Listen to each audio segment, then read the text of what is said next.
नमस्कार, मैं हूं मनीषा झा और हाजिर हूं लेकर हमारा खास प्रोग्राम बोल दिल्ली बोल। बोल दिल्ली बोल में आज का हमारा विषय है सरकारी नौकरी की तैयारी कर रहे छात्रों से सरकार फॉर्म के फीस के बदले में कैसे पैसे ऐंठती है। आइए बात करते हैं कुछ ऐसे ही छात्रों से। गवर्नमेंट को कम से कम इन चीज़ों का ध्यान रखना चाहिए कि जो रिजर्वेशन में बच्चे हैं उनको तो छूट देते ही हैं। खास करके जो जनरल कैटेगरी के बच्चे होते हैं, आपको भी पता है सबके पास उतना इनकम तो होता नहीं है ना। जनरल में भी कुछ लोग ऐसे हैं, तो कहने का मतलब कम से कम फॉर्म का रेट एक तो कम कर देनी चाहिए। दूसरी चीज़ ये है कि हर चीज़ को सिस्टमेटिक बनाना चाहिए। हालांकि हम पिछले दिनों से हमने देखा है कि जो पेपर वगैरह हो रहे हैं वो सब टाइम पे हो रहे हैं, कोई दिक्कत नहीं है, लेकिन उसके अलावा भी बहुत सारी चीज़ों पर गवर्नमेंट को ध्यान देने की ज़रूरत है। गवर्नमेंट को इस बात को समझनी चाहिए कि एक तो फॉर्म का रेट है, जैसे सब कुछ फ्री होता है, लोगों ने कहा बस फ्री कर दो, लड़कियों के लिए बस फ्री कर दिया गया, बहुत सारे चीज़ें बिजली पानी हैन तेन वगैरह सब फ्री कर दिया गया। तो मैं कहता हूँ जो फॉर्म भी होना चाहिए वो भी फ्री होना चाहिए। खास करके विद्यार्थियों को, जो विद्यार्थी है, चाहे बैंक का फॉर्म हो चाहे कोई फॉर्म हो, इसमें कम से कम गवर्नमेंट को ध्यान देनी चाहिए। क्योंकि मुझे पता है कि करीब आप ये समझिए 50% बच्चे ऐसे होते हैं जो इस वजह से फॉर्म नहीं भर पाते हैं, क्योंकि आकर के वो हमसे कहते हैं कि सर जो फॉर्म का रेट है वो 1600 रुपया है, 1700 रुपया है, 1000 रुपया है ना। अभी आप जैम का फॉर्म अगर देख लेती हैं आप, जो क्या बोल सकते हैं मास्टर्स का निकला हुआ है, उसमें अगर आप देखें तो उसमें 3000 से ऊपर का फॉर्म है सिर्फ। जो बच्चा भरेगा कैसे भरेगा? मिडिल फैमिली का जो बच्चा है, अभी कोरोना में आपने देखा होगा, जो भी छोटे छोटे बिजनेस वाले हैं, छोटे छोटे लोग हैं, उनको तो दिक्कत आ रही है, इनकम तो कुछ है नहीं।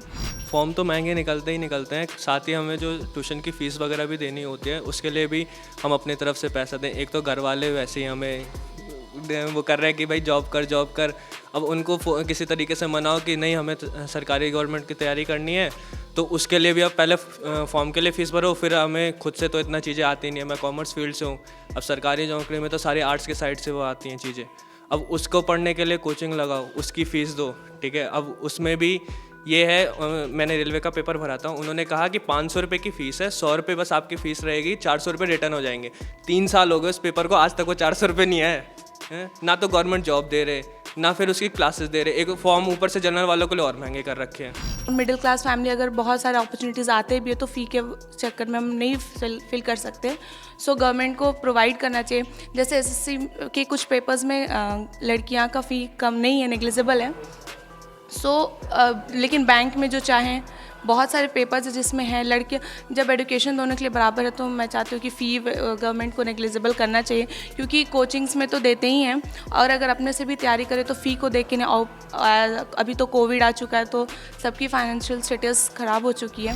हाँ बिल्कुल, मतलब जैसा भी मैंने कुछ टाइम पहले न्यूज़ पढ़ी थी, जो यूपी में जो योगी गवर्नमेंट है उसने अभी सिविल सर्विस एग्जामिनेशन के लिए उन्होंने मतलब कम रेट्स पे कोचिंग सेंटर्स मतलब खोले हैं, और मतलब उन्हें बहुत सारी मतलब जैसे जो एक वो फैसिलिटीज़ होती है, मतलब खुद से कोचिंग प्रोवाइड कराने वाली वो कराई है। तो मतलब ऐसा दिल्ली में भी हो, मतलब ऐसा अच्छा रहेगा। जो बच्चे मतलब सिविल सर्विस एग्जामिनेशन की तैयारी कर रहे हैं उनको मतलब एक काइंड ऑफ हेल्प मिलेगी, एक काइंड ऑफ मतलब उन्हें गाइडेंस प्रोवाइड होगी, क्योंकि आफ्टर ऑल सेल्फ स्टडी तो करनी खुद से ही है, बट एक जो साथ में सपोर्ट होता है टीचर्स का या जो भी हमारे कोचिंग सेंटर में जो टीचर्स होते हैं सबका, वो प्रोवाइड होना बहुत ज़रूरी है। ये वो छात्र हैं जो सरकारी नौकरी की तैयारी कर रहे हैं। साथ ही सरकार से इनकी ये गुजारिश है कि फॉर्म के शुल्क को कम कर दिया जाए।